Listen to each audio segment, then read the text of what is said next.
पाठ 8। ये सबसे कठिन समय नहीं। ये सबसे कठिन समय नहीं शीर्षक कविता जया जादवानी की एक प्रेरणाप्रद कविता है। इस कविता में कवित्री ने यह बताना चाहे कि अभी जीवन में निराश होने का समय नहीं है। हम चाहे तो प्रयत्न करके अपने लक्ष्य को प्राप्त कर सकते हैं। कविता इस प्रकार है। नहीं, ये सबसे कठिन समय नहीं। अभी भी दबा है चिड़िया की चोंच में तिनका और वे उड़ने की तैयारी में है। अभी भी झड़ती हुई पत्ती थामने को बैठा है हाथ एक। झड़ती का अर्थ होता है गिरती, थामने का अर्थ होता है सहारा देना। प्रसंग इस प्रकार है। यह पद्यांश जया जादवानी द्वारा रचित कविता ये सबसे कठिन समय नहीं से लिया गया है। इसमें बताया गया है कि आगे बढ़ने से पहले मनुष्य को निराश नहीं होना चाहिए, क्योंकि हम कोशिश करके अपने लक्ष्य को प्राप्त कर सकते हैं। व्याख्या इस प्रकार है। नहीं, ये सबसे कठिन समय नहीं। अभी भी दबा है चिड़िया की चोंच में तिनका और वे उड़ने की तैयारी में है।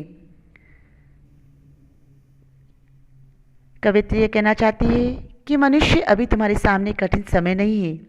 तुम्हें अपने लक्ष्य की ओर बढ़ने के लिए मन में संकोच नहीं करना चाहिए। अभी एक चिड़िया अपना घोंसला बनाने के लिए तिनके एकत्र कर उड़ान भरने हेतु तैयार है। अभी भी झड़ती हुई पत्ती थामने को बैठा है हाथ एक।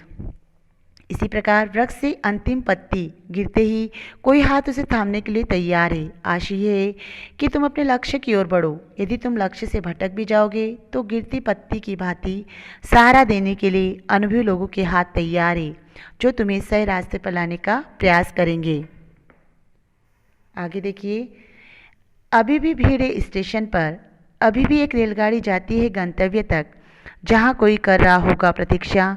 अभी भी कहता है कोई किसी को, जल्दी आ जाओ कि अब सूरज डूबने का वक्त हो गया। गंतव्य का अर्थ होता है पहुँचने का स्थान।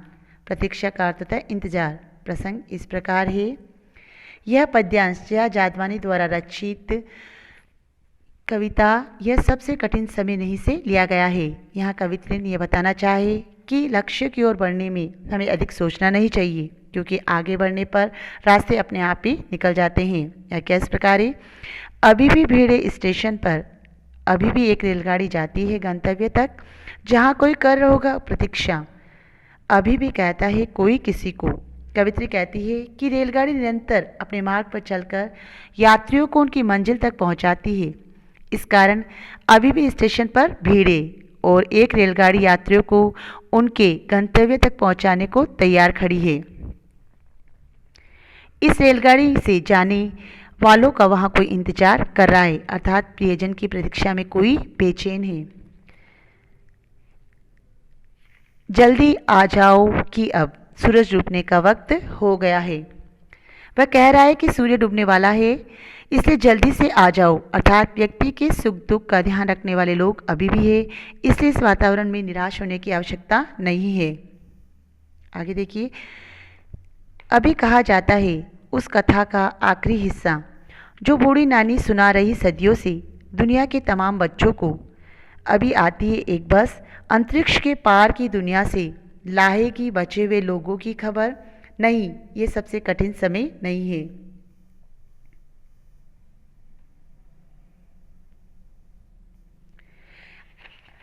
आखिरी का अर्थ होता है अंतिम।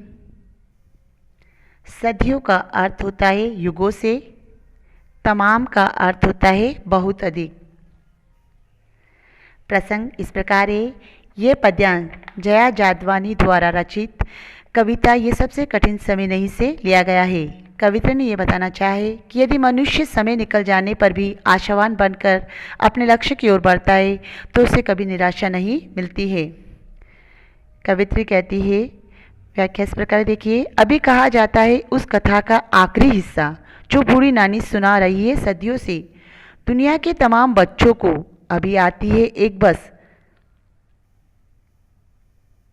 कवित्री संदेश के रूप में कहना चाहती है कि मनुष्य को अपने लक्ष्य की ओर बढ़ने से पूर्व घबराना नहीं चाहिए, अधिक विचार नहीं करना चाहिए, बल्कि उसकी ओर बढ़ने का प्रयास करना चाहिए। इसके लिए कवित्री ने नानी की कहानी और अंतरिक्ष के पार की बस के उदाहरण देकर हमें बताया है। देखिए, नानी अपनी परंपरा को निभाती हुई सारी दुनिया के बच्चों को युगों से अपनी कहानियाँ सुनाती रही है। सदियों अर्थात युगों से अपनी कहानियाँ सुनाती रही है। उसकी कहानी का महत्वपूर्ण हिस्सा अर्थात आखिरी हिस्सा अविशेष रहता है। अर्थात अभी तुम कहानी सुन सकते हो, यानी अपने लक्ष्य की ओर बढ़ सकते हो।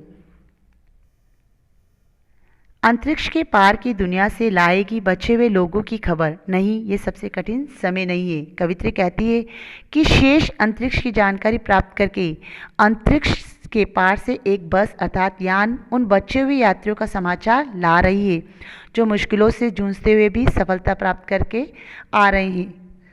अर्थात आशावान बनकर मनुष्य को अपने लक्ष्य की ओर बढ़ते रहना चाहिए। इसलिए मनुष्य को निराश नहीं होना चाहिए, क्योंकि अभी भी सबसे कठिन समय नहीं है।